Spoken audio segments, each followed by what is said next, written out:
তা আমাদের নবীজি জিজ্ঞাসা করবে, আল্লাহ হিসাব কিতাব কিভাবে নিবেন?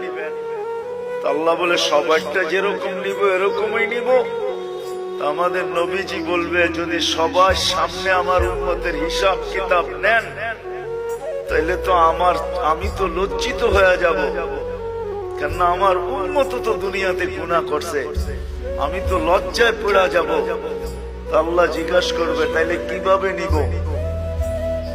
তো নবীজি বলবেন যে আমাকে নিতে দেন, আমি আলাদা ভাবে নেই।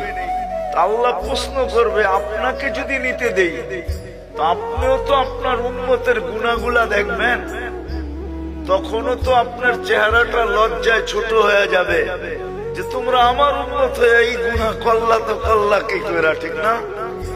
সত্য তো? আল্লাহ জবাব দিবে, বন্ধু ওয়াদা, আপনার চেহারা আমি লজ্জিত করব না, বিদায় আপনার উম্মতের হিসাব কিতাব নিব আমি বটে, কারো সামনে না, আপনার সামনেও না, আমি পর্দার ভিতরে নিয়ে নিব, আপনাকেও জানতে দিব না, কাউকে জানতে দিব না।